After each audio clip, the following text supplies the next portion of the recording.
When a dream becomes a nightmare, kick it!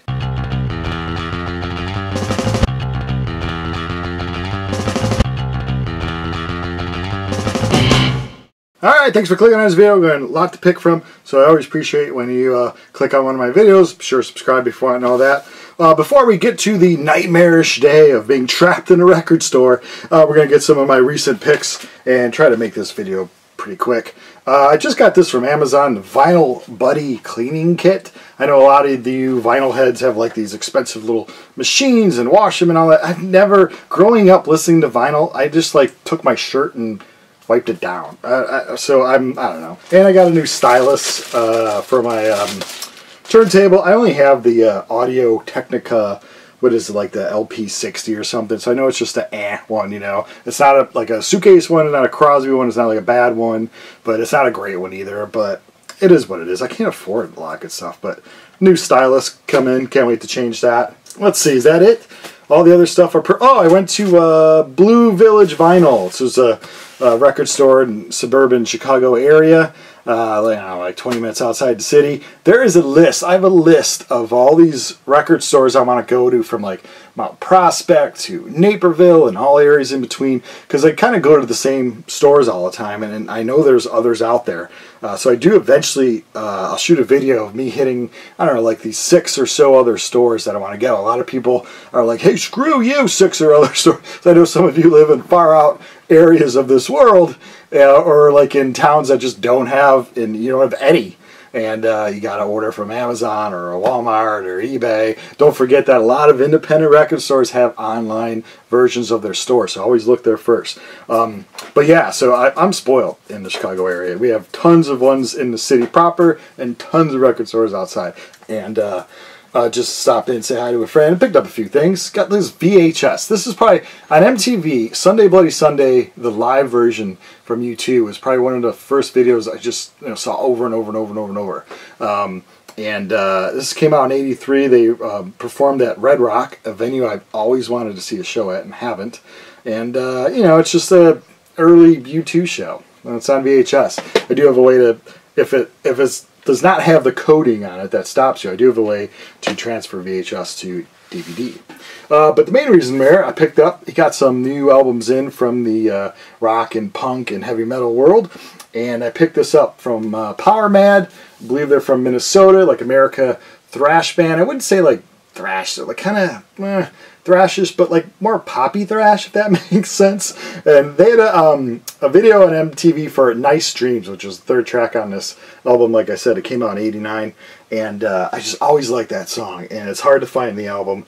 It's easier, I think, to find the CD, but Power Mad and Absolute Power. And he also had some Record Store Day things, even though Record Store Day would already pass, but he had the Allison Chains. I think this is the first EP that just came out now, and Record Store Day picked that up. I see a few stores still had this, so I actually thought all the Allison Chains stuff would kind of fly off the shelves, but not really. This was also a Record Store Day thing. It didn't get a lot of promo. Not a lot of people really knew it really came out. It's an official Record Store Day release from the UK, I guess. One of my favorite bands. Everyone knows Jesus Jones from Right Here, Right Now, but they are a solid band. I think they have 4 or 5 studio albums proper. I own the first 4, and this is just unreleased rare tracks and remixes, and it's 2 vinyl records, and it's called Scratched, I believe, and I can't wait to spin this. Jesus Jones. So I originally was going to title this video how to turn 45s into a 33, because I was trading in. I'm trying to purge. I have about 10 of these record cases, actually about 12, filled up with 45s, and that's just my rock and pop stuff. I have a big case of indie and punk 45s that's 7 inches that I'm slowly selling some, but keeping a lot of them because it's obscure and hard stuff to find.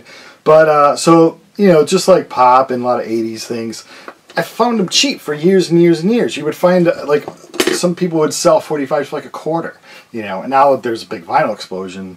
So you can find some for like $1 or something. But I just realized in the year 2020 and 2021, like the past few years, I haven't really been ever cracking open these cases to play a 45. I find it hard enough time to play a full length, and so I'm like, why am I keeping? And some of these artists, I have their album, do I really need their single if they're not groups that I really want to pursue and collect and all that? So like Cyndi Lauper, I'll show you a video of me sorting through a bunch of 45s. I think I had like 130 of them or so. You know, John Lennon,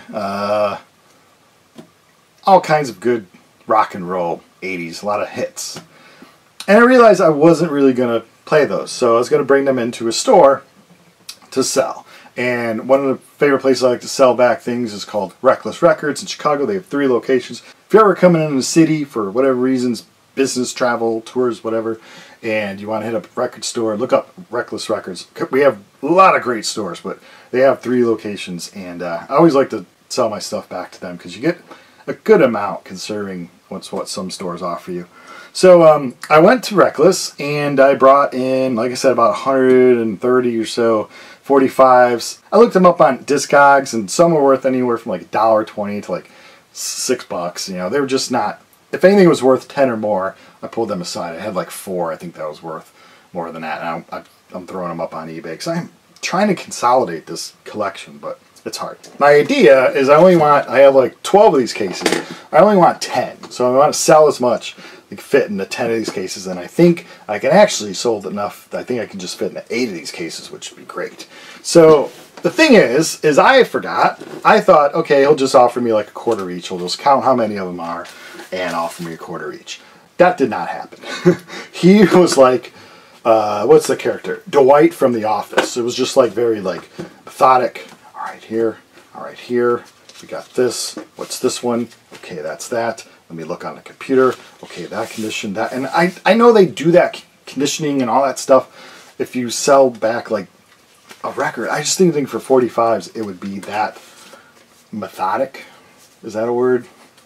That, I guess, anal of checking every single thing. And when 1 hour turned into 2 hours and 2 hours turned into 3 hours, I thought, oh my God, I'm going to be here for a little while. And thus, I was trapped in a record store. The total time was a little over 4 hours. It was my probably 3rd longest time in a single store. The other 2 times, it was pretty much I was sleeping at the store. We played a show. I was in a band. This is mid-90s. I was in a punk band, and we played a show in Southern California. We played a show at a record store. However, we got there like at 8 a.m. and the show wasn't until like 4 p.m. So we just all sat in the corner of this record store, like near the cheap CDs, because we didn't want to be by the normal people, and we just sat and we just looked at each other like, our career can only go up from here. And it did sometimes, but for the most part it stayed right there. And another on the same tour, or another tour, probably around 1996, we played Lancaster, Pennsylvania, at a record store. And we didn't have a place to stay, and they let us stay at the record store. However, the owner of the record store went out to see a concert that night after our show, so he locked us in the store so we could just sleep and all that. So I was trapped in the record store, the vinyl channel. So I got to look at every CD, cassettes. I first always go to the new releases. I was flipping through there. Lots of Led Zeppelin. Either people are trading back their Led Zeppelin albums because they're at all high time worth. You know, these are albums you see it like flea markets, like $3 or $4, and now 20s and 30s and $40. And then all the repressed Led Zeppelin, so a lot of Led Zeppelin. And I went around and around that store. I looked at video game things that had some CDs in a case. You know, CDs are supposed to be like cheap, quarter each, $1 each. They had some in a case that were around $100 each, like a lot of obscure soundtracks. So I really got the chance to look at the Belmont Avenue location of Reckless Records thoroughly, because when you spend 4 hours there, you get to look at everything. So I did pick up some things. So from 1991, I believe. From 1991, I am right on that. Mysterious Matt Miller. Matt Miller was a kind of guitar player, vocalist. He put out a cassette tape in '93 with like 2 songs on it. And then this had 4 songs on it. Going to Hell, Let's Get AIDS, Amazing Disgrace, and I'm Gonna Kill You. Normally, people playing acoustic guitar isn't really my thing. I want, full band kind of a sound. But Matt Miller was just awesome. It's called Satan's Evil Twin. You can find it here and there. He's, like I said, a local guy. He put out this and a cassette tape, and then just dropped off the face of the earth. And he was a great guy. Went to a few of his shows, talked with him. And if you're looking for like a comedic, sinister, sarcastic, angry person playing an acoustic guitar, this is well worth your time to seek out. I actually have a copy already. It was just a sin for me to see this for $1.99 in the cheap bin. I'm like, I gotta rescue it. Sometimes I can't be the only one. Let me know in the comments below if you've bought something you already own, but you just like it so much and you see it in the cheap bin and you're like, oh hell no, I have to rescue you. So I'll probably let a friend have that or something. This is from the Payolas, a band from Canada. Featured Bob Rock, of course Bob Rock, the one that produced the Black Metallica album, that's his big claim to fame. Payolas, they had a good song on the Valley Girl soundtrack. This is their first, it was, I think, up in Canada, it was released like a 10-inch, maybe, 4 songs. This is the 7-inch version, like I said, from 1980, and the Payola. So I'm interested. I have 2 of their albums, and I'm really interested to hear what their earliest work sound like. And I also picked up a 45 of The Empire Strikes Back medley and the Force theme. You know, the RSO label with the little cow there, or little bull, whatever, it was just always fun time. So again, in the cheapie bin. All these were in the cheapie bin. I was trying not to, I knew I wouldn't get a lot. I figured I'd get like $40 for my trade-in of all those 7 inches. And I got around that. So I was not trying to, and I was using that towards my purchase, like a big coupon sort of thing. So I knew I didn't want to purchase too much. I was looking a lot in the cheapie bin. This is a Blu-ray. I do have a Blu-ray player. I'll have to plug it in. This is 2112 and moving pictures, like the story of how Rush made that. And I picked this up. This is like $6. I love Rush. 2112, moving pictures, 2 great albums. 2112 is one of my favorite albums of all time. So this aired on TV. And I believe it was like an hour show, and it has almost another hour of additional footage. So I never really watched it when it aired on TV, so now I can watch this 2-hour version. The main reason why I was going to Reckless, I figured I would look up record store day releases, which they still had, and the one that kind of caught my eye that I kind of still wanted. The good thing about Reckless is they don't have a lot of heavy metal selection like they used to way back in the day, so they don't draw a lot of really heavy metal people. So if you're in... like you want a certain record store day release or something that's heavy metal, you probably have a good chance because they don't get that clientele in there very much, in my opinion. So Voivod Angel Rat, this is a great album. I did listen to it because a lot of sometimes with weird bands like Voivod, it's hit or miss. And I do own Nothing Face, and it features one of the best covers of a Pink Floyd song ever. Astronomy Domain. Domain? Domain? No, it's not Domain. Astronomy Domain. I don't know words, I guess. So anyway, I really like this one. This one's, I guess, worth a little something. They're coming out with the repress soon, but that's the original. So I got the 91 release after that, Angel Rat. And like I said, I listened to it on YouTube to make sure it was something I really wanted. Had more hits than misses, and I liked it. So for the, not the second-hand market, but the store still had it, gladly paid the first-hand market price. I think it was like 28 bucks, and so I got Angel Rat. So that was my big vinyl purchase with my trapped in a record store day stuff. Now I did have a lot of time though, like I said, about 4 hours, so I looked through. They have a pretty extensive CD area, surprisingly enough. I mean, they got a huge vinyl area, and like a third of the store, I would say, is CDs. So I did get a chance to look through all their CDs, and lo and behold, I bought a big stack, and I'll show you all of them. Reason why I buy CDs is I actually put all my CDs on iTunes on an external hard drive. If I'm upstairs cleaning the house or just hanging out, I just let that external hard drive play, and it's got millions, like 3 weeks worth of music. Non-stopper. It's crazy the amount of music I fit into it. So Jason Bonham, of course, the kid of John Bonham. You can see him as a child in Led Zeppelin's Song Remains the Same. The first solo album he put out was a band he named after himself called Bonham, and it's called The Disregard of Timekeeping. It came out in '89, and unfortunately a lot of people kind of put this in like with hair metal, kind of the glam rock, but to me it's just pop rock, pop heavy metal, kind of. It's really catchy. The singer Daniel McMaster sadly passed away in his 30s, I think. He did not live long. That's sad. I really like his voice, and he only appears on the first 2 albums from Bonham. I believe him and Jason Bonham kind of had a falling out or something like that, unfortunately. But he appears on the first 2. But this is the first one, like I said, The Disregard of Timekeeping. And it's just really poppy, catchy stuff. I think it's awesome. Filling in the cracks of, do I own every album from Boston? No, because they have a lot of later stuff that I'm just finding out about now. This is from 1994. This is their 4th official album. It does not feature Brad Delp, but features Fran Cosmo, which is probably one of the coolest stage names ever. Fran Cosmo. Who's singing from Boston? Fran Cosmo. Cosmo here, Fran. So I'm anxious I'm sure he's got a good voice. The group wouldn't hire him unless he's got a good voice and that guitar tone and everything like that. These next 2 from Journey. Steve Perry joined Journey on their 4th album. So there are 3 albums of Journey without Steve Perry. I used to own 1 or 2 of them. I just couldn't get into them that much because to me Journey is that voice, Steve Perry. So this his first one was Infinity. I have that on LP and CD. And these 2 I had on LP, but I didn't have it on CD. And they were like $2.99 each. So for $3, I might as well get them because there's a lot of songs that aren't the hits from these albums that he just wails on.